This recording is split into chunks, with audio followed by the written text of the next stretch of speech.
Hello students, अभी इस chapter का हम क्विक रिव्यू देखने वाले हैं। तो पहले हम देखते हैं कि मैटर क्या होता है। Anything which has mass and occupies space is known as matter. ठीक है। कंपोजिशन क्या होता है मैटर, यानी मैटर किन चीज़ों का बना होता है, तो पार्टिकल्स का बना होता है। पार्टिकल्स का नेचर कैसा होता है बच्चों, वेरी स्मॉल इन साइज होता है और इसका भी अपना मास होता है। What are the characteristic of particles, तो आप लिख सकते हो कि पार्टिकल्स जो है अट्रैक्ट करते हैं एक दूसरे को, पार्टिकल्स जो है कंटिन्यूअसली मूव करते रहते हैं एंड पार्टिकल्स के बीच में स्पेस होता है। क्लासिफिकेशन जो मैटर का हम करते हैं on the basis of their physical property, solid, liquid and gas, तीन तरह के मैटर होते हैं जिनमें कि जो सॉलिड होता है वो अपने शेप को मेंटेन करता है, definite shape and definite volume होता है। इसके जो पार्टिकल्स होते हैं very close to each other होता है, फोर्स ऑफ अट्रैक्शन बहुत हाई होता है। लिक्विड की बात करें तो लिक्विड के पार्टिकल्स वेरी क्लोज नहीं होता लाइक सॉलिड, लेकिन थोड़ा दूर दूर होता है। वो रिजिड भी नहीं होता, फ्लो कर सकता है, इसलिए वो फ्लूइड है।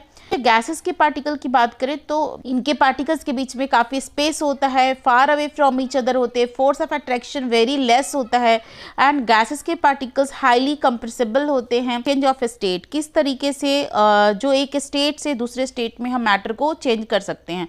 तो सॉलिड को हम चेंज करेंगे वेपर में, इसको हम बोलते हैं सब्लिमेशन। जैसे कि आप कैम्फर, आयोडीन वगैरह का एग्जाम्पल देख सकते हो एंड नेफ्थलीन बॉल, जब सॉलिड डायरेक्टली चेंज हो जाता है गैसेस में without changing into liquid and this process is known as sublimation. Next है कि solid when change into liquid, इस प्रोसेस को बोलते हैं मेल्टिंग। जब आप बर्फ को रखते हो, जो एक सॉलिड है वो चेंज हो जाता है किसमें, लिक्विड में, तो इस प्रोसेस को हम मेल्टिंग बोलते हैं।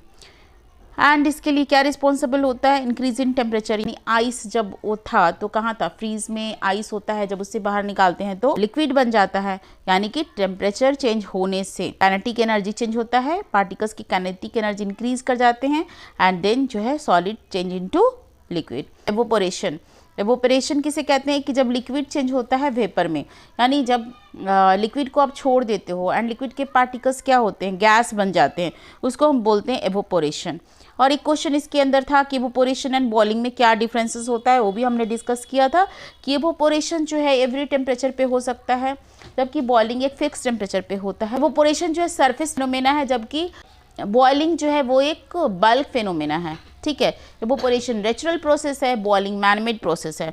एवोपोरेशन लार्ज एरिया में हो सकता है, जबकि बॉइलिंग एक शॉर्ट एरिया में हो सकता है। जब लिक्विड चेंज इनटू सॉलिड, जब लिक्विड सॉलिड बन जाए तो उसको क्या बोलते हैं, फ्रीजिंग। आप जानते हो डेली हम फ्रीज के अंदर पानी रखते हैं, जो बर्फ जम जाता है ना, और इसके लिए भी क्या रिस्पॉन्सिबल है, टेम्परेचर कम होने से लिक्विड चेंज इनटू सॉलिड। जब वेपर फिर से लिक्विड बन जाए, यानी जो वाटर वेपर है फिर से लिक्विड बन जाए, इस प्रोसेस को बोलते हैं condensation, conversion of gases state into liquid state.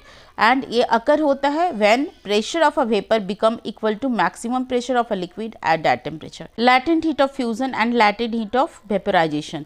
ठीक है। तो लैटेंट हीट ऑफ फ्यूजन क्या होता है बच्चों, amount of heat energy required to change 1 kg solid into liquid. तो पहले तो आप जानते हो कि लैटेंट हीट क्या होता है, हिडन हीट बोलते हैं लैटेंट हीट को। तो जैसे कि आप किसी भी चीज़ को गर्म करने के लिए रखते हो ना, तो तुरंत गर्म नहीं होता है, थोड़ा टाइम लगता है, और उसके बाद आप देखते हो उसका टेम्परेचर इंक्रीज होता है।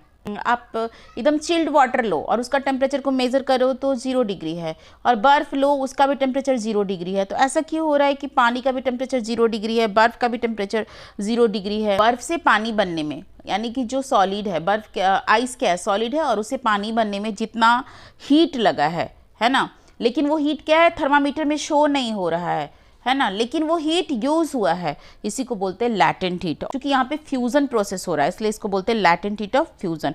उस तरह से हमारा लैटेंट हीट ऑफ वेपराइजेशन है, तो यहाँ पे लिक्विड चेंज हो रहा है गैस में, तो इसको बोलेंगे लैटेंट हीट ऑफ वेपराइजेशन।